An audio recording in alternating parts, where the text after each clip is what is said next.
Olá, seja muito bem-vinda, muito bem-vindo ao Folha Entrevista. Neste vídeo nós vamos conversar sobre o Pix, que é uma modalidade de transferência de valores financeiros autorizada pelo Banco Central, que os bancos tradicionais também já estão começando a adotar. Nós vamos conversar sobre esse sistema com o economista, o professor Marcos Rambalducci.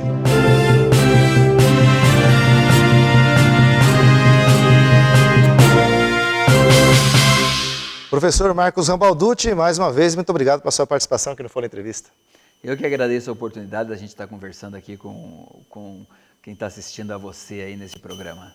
Professor, então o Pix, né, é uma nova modalidade de transferência de valores financeiros autorizada pelo Banco Central. Eu queria que o senhor explicasse para os nossos espectadores o que é essa movimentação, essa transferência, esse modelo de transferência, se há alguma facilidade, como é que o cidadão pode utilizá-lo. A primeira coisa importante a gente lembrar é que ele foi totalmente desenvolvido pelo Banco Central. Ele é administrado e foi construído este modelinho, o Pix, pelo Banco Central, e trata-se de uma transferência imediata de valores financeiros. Então, se você vai transferir uma determinada importância da conta A para a conta B, você pode usar perfeitamente esta solução. Por quê? Porque ela traz umas facilidades muito melhores do que, por exemplo, o TED ou o DOC. Nós também já temos a transferência quase imediata, principalmente através do TED, mas ele leva aí em torno de 30 minutos até cair na conta, e na média, por exemplo, nós aqui, consumidores que temos a conta e fazemos essas transferências, acabamos pagando aí em torno de R$8 na média por cada TED que nós passamos. O Pix, além de ser uma transferência imediata, ela deve levar alguma coisa em torno de 10 segundos para sair da minha conta até a conta de quem vai receber. Ela é graciosa, é de graça para pessoas físicas. Ela não tem a limitação dessa quantidade de transferências e ela é de graça. Então, nós temos a primeira vantagem, o fato do custo dela. A segunda vantagem, o fato dela ser rápida. E a terceira vantagem, enquanto no TED você tem uma limitação de horário, né, para fazê-lo, no caso do Pix não, 24 horas por dia, todos os dias da semana, todas as semanas do mês, todos os meses do ano. Então nós vamos ter esse processo de transferência de uma maneira muito mais ágil, muito mais rápida. E os bancos já estão adotando, né? Os bancos, eles começam a operar com o Pix a partir do dia 16 de novembro. Certo. Neste momento, começou no dia 5 deste mês, o cadastramento do que a gente chama da chave, a chave Pix. A chave, ela vai ser o apelido da sua conta, aquilo que vai facilitar você informar para quem vai fazer o depósito, a transferência para a sua conta, o nome. Em vez de ter que carregar nome de banco, número da conta, número da agência, você simplesmente pode falar o seu CPF. Você pode falar também, pode adotar o seu e-mail. Muitas vezes as pessoas têm um e-mail muito mais fácil de ser lembrado e de passar essa informação, tá certo? Pode ser também o número do seu celular. É uma chave.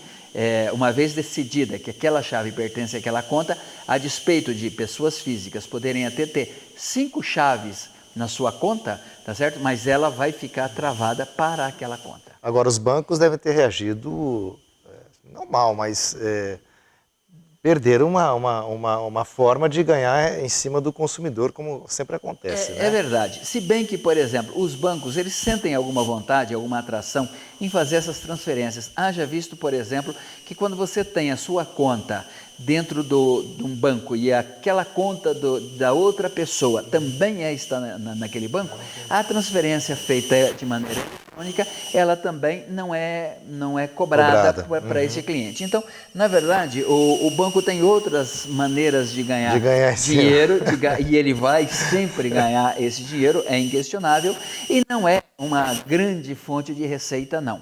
Evidentemente que trata-se de um prejuízo, tá certo? Mas, de qualquer forma, essa transferência tinha um custo, tá certo? Que agora é toda ela absorvida pelo Banco Central. Então, alguém está falando aí alguma coisa de 0,1 centavo para cada 10 transferências, no momento que está sendo administrada pelo Banco Central. Então, é um valor irrisório que facilita muito essa transação essa troca de dinheiro e vai trazer vantagens enormes. Agora, evidentemente, alguém vai perder, tá certo? Toda vez que você introduz um negócio dessa natureza, que propicia uma vantagem, alguém talvez deixe de ganhar. Por exemplo, é o caso, sim, das maquininhas, as maquininhas de débito, porque o cartão de débito, esse está fadado a morrer.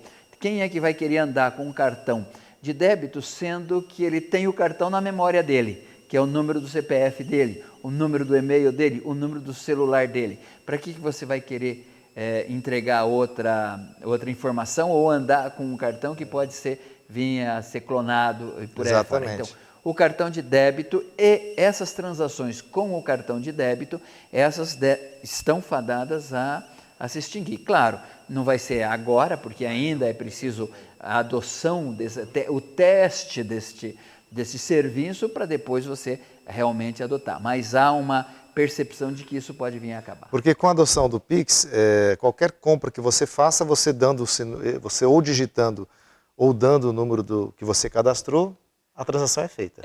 Na verdade, por exemplo, você está comprando e você é o vendedor. Quem vai me dar o número é você, vendedor, tá certo? Porque eu vou fazer essa transação para a sua conta. Então, em vez de clicar número de conta, se for pessoa jurídica, CPF e por aí afora, não.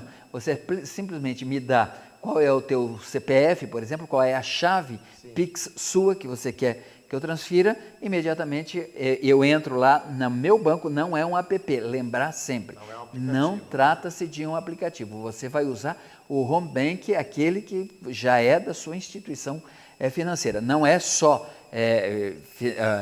os bancos tradicionais, mas as fintechs também podem, você pode transacionar dessa maneira sem problema nenhum, mas você vai entrar naquele site tradicional seu, no app do seu banco, no Home Bank do seu banco, e vai escolher a opção Pix, assim como você poderia escolher a opção, algum outro tipo de opção, um DOC, por exemplo. Em vez de DOC, é Pix. Aí ela vai para, qual é a chave do Pix que você quer transmitir? Imediatamente você digita, ou quando a empresa ou o indivíduo tiver a geração do QR Code, né, aquele símbolozinho quadrado, você passa a iluminar ele ali com o teu celular, ele automaticamente faz a transação no momento que você clica em confirmar. Confirmou? Confirmou. Saiu daqui, 10 segundos depois. Por isso que fica mais prático, à medida que isso vai ser mais usual, né, do que o cartão que você tem que carregar, o cartão de crédito e débito. Então, assim, a gente faz o cadastramento para estar inserido nesse tipo de transferência, mas no momento de uma compra a gente coloca ali, então, os dados do de quem vendedor. vai receber, Tá, de quem vai receber. Você vai usar aqueles dados que você está cadastrando, quem está nos ouvindo certamente já fez, optou por esse cadastro. Esse é o cadastro, esse número, essa chave, é aquela que você vai dar para quem vai fazer o depósito para a sua conta. Sim, para a sua conta, tá certo? Então, professor, aproveitando essa questão do Pix, quer dizer, cada vez mais a questão dos bancos digitais estão sendo bastante utilizados, bastante acessados. Eu queria que o senhor comentasse isso, o fato de... Tem vários bancos já digitais, né? Isso é uma facilidade também para o cliente, para o consumidor, enfim, é uma realidade que tende a diminuir a presença dos bancos tradicionais, o senhor acha? Como é que o senhor vê isso? Olha, eu vejo isso como, principalmente as fintechs, os Nubanks da vida e por aí afora, como um grande agente competidor nesse processo. Porque, na verdade, a gente já percebeu, houve há vários anos atrás, a gente ouvia falar, as vendas online vão acabar com as lojas físicas. O que nós estamos vendo é o seguinte, que as duas se complementam. Você precisa ter a virtualidade ligada a uma agência física. Por quê? Porque quantas vezes você vai precisar falar? Você precisa ir no banco e, de repente, você não tem uma pessoa com quem falar. Se você fala, eu vou me dirigir para onde? Para lugar nenhum, porque isso daqui está num site na internet. Então, o que acontece? Nós vamos perceber, e estamos vendo isso de uma maneira muito clara, a complementaridade entre eles. Então, você vê os bancos tradicionais usando soluções próprias de fintechs, tá certo? Então, esta é uma tendência. E a gente vai perceber também que as fintechs vão começar a utilizar recursos de bancos tradicionais. Tá certo? Então, com quem que eu falo? Em cada cidade vai ter um agente representante daquela fintech com quem você vai poder ter algum tipo de contato físico. Então, o que a gente percebe é uma complementaridade. Então, assim como lojas físicas e virtuais são complementares e uma não vai esbarrar na outra, pelo contrário, elas vão acabar impulsionando mais as vendas, o setor bancário também deve viver um momento muito semelhante a esse. Principalmente quando a pessoa tem uma dívida a ser negociada, né? É difícil você ficar tentando negociar uma dívida de forma virtual, com um atendente virtual. Você precisa conversar pessoalmente com o gerente da sua conta, enfim, tem que ter alguém representando porque no banco, na agência física. Né? Cada um tem a sua peculiaridade, a sua necessidade de negociar, e o que acontece é o seguinte, quando você tem um Nubank, até do outro lado, quem fala é um robô. Tá certo? Então, isso também não pode, porque somos seres humanos e queremos ser atendidos por seres humanos. Tá certo.